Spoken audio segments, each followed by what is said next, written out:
Oke, halo semuanya. Dengan Dika di sini dan akhirnya ini dia episode pertama dari podcast Rasa Penasaran. Topik yang akan kita bahas kali ini terinspirasi dari series Marvel yang mulai tayang pada 30 Maret lalu, yaitu series Moon Knight yang cukup menarik banyak atensi penonton ya, khususnya bagi penggemar Marvel.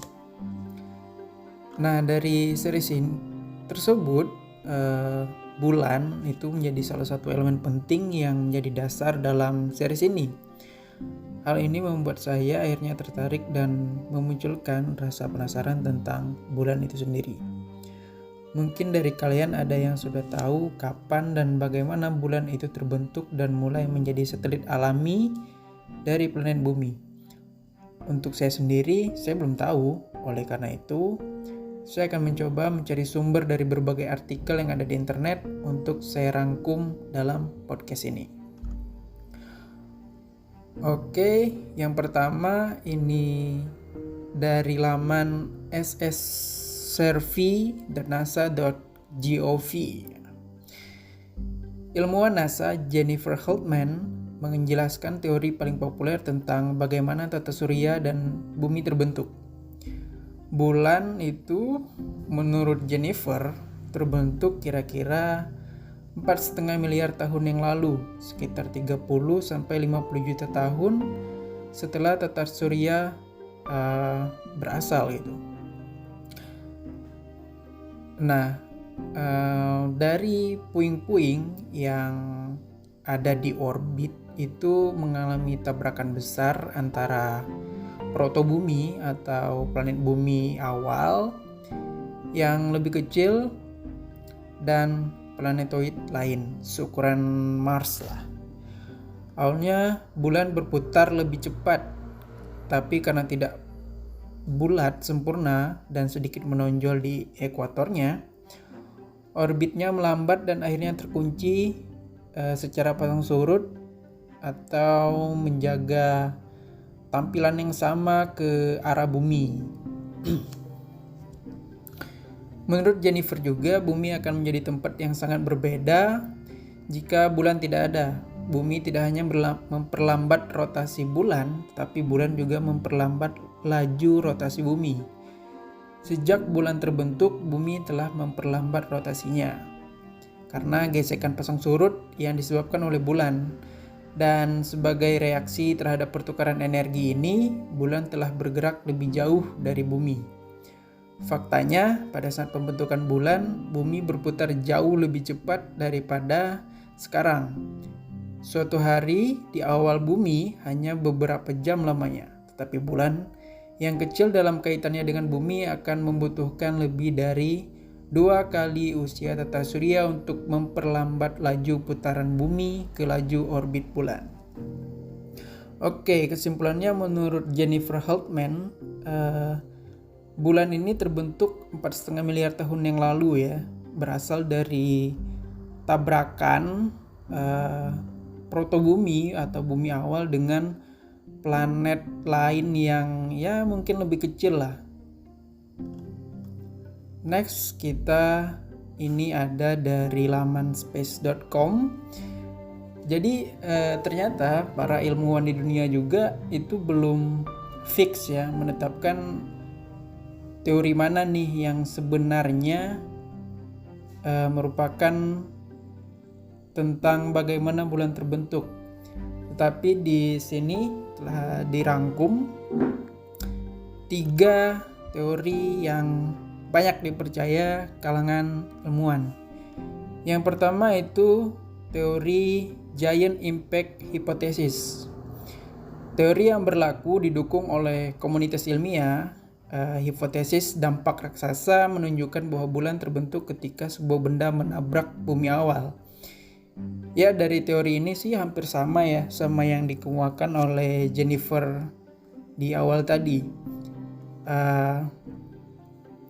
Jadi salah satunya yang bisa jatuh ke bumi tidak lama setelah planet muda diciptakan, yang dikenal sebagai Theia. Benda seukuran Mars itu menabrak bumi melemparkan potongan kerak planet muda yang menguap keluar angkasa. Gravitasi mengikat partikel yang dikeluarkan bersama-sama menciptakan bulan yang terbesar di tata surya dalam kaitannya dengan planet inangnya. Menurut NASA, ketika bumi muda dan tubuh itu bertabrakan, energi yang terlibat 100 juta kali lebih besar daripada peristiwa yang diyakini telah memusnahkan dinosaurus.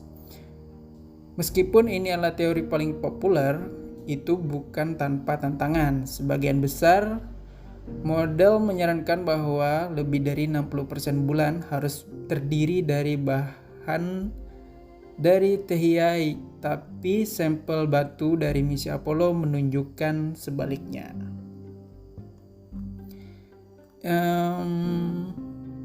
Intinya apa ya, dari teori ini tuh sama aja sih sama yang pertama. Coba kita cek teori yang kedua deh. Nah, teori yang kedua ini bernama Geoformation Theory.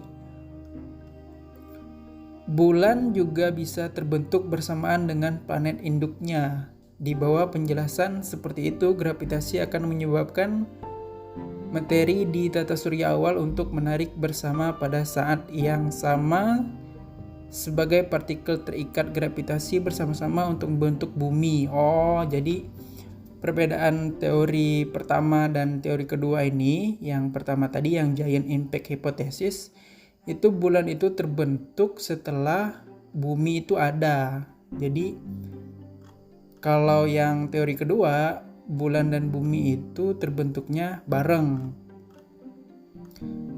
Nah, lanjut di teori yang kedua, setelah pada tahun 2012, peneliti Robin Canop dari Southwest Research Institute di Texas mengusulkan bahwa bumi dan bulan terbentuk pada saat yang sama ketika dua benda besar berukuran 5 kali ukuran Mars saling bertabrakan.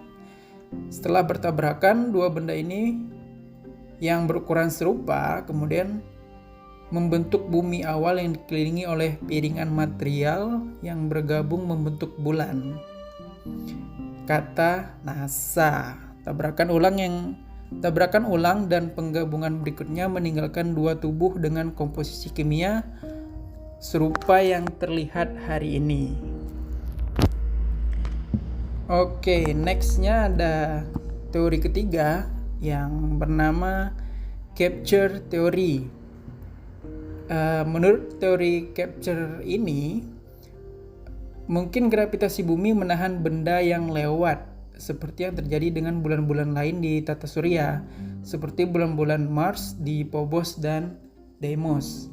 Di bawah teori penangkapan benda berbatu yang terbentuk di tempat lain di tata surya bisa saja ditarik ke orbit di sekitar bumi. Teori penangkapan akan menjelaskan perbedaan komposisi bumi dan bulannya. Namun pengorbit seperti itu sering berbentuk aneh, bukannya benda bulat seperti bulan. Jalur mereka cenderung tidak sejajar dengan ekliptika planet induknya, juga tidak seperti bulan. Meskipun teori pembentukan bersama dan teori penangkapan keduanya menjelaskan beberapa elemen keberadaan bulan, mereka meninggalkan banyak pertanyaan yang belum terjawab. Saat ini, hipotesis dampak raksasa tampaknya mencakup banyak pertanyaan ini, menjadikannya model terbaik yang sesuai dengan bukti ilmiah tentang bagaimana bulan diciptakan. Oke, itu dia teori-teori tentang kapan dan bagaimana bulan itu diciptakan, yang ternyata sampai saat ini itu belum ada teori yang benar-benar spesifik bisa menjelaskan kapan dan bagaimana bulan itu diciptakan. Oke, menurut kalian teori mana nih yang paling menarik tentang kapan dan bagaimana bulan itu diciptakan? Oke, sekian dari episode pertama podcast Rasa Penasaran. Semoga rasa penasaran kita sedikit terjawab di sini. Silahkan kalau kalian suka bisa di subscribe, like, komen juga, share juga ke teman-teman kalian, dan sampai jumpa di episode podcast Rasa Penasaran selanjutnya. Terima kasih.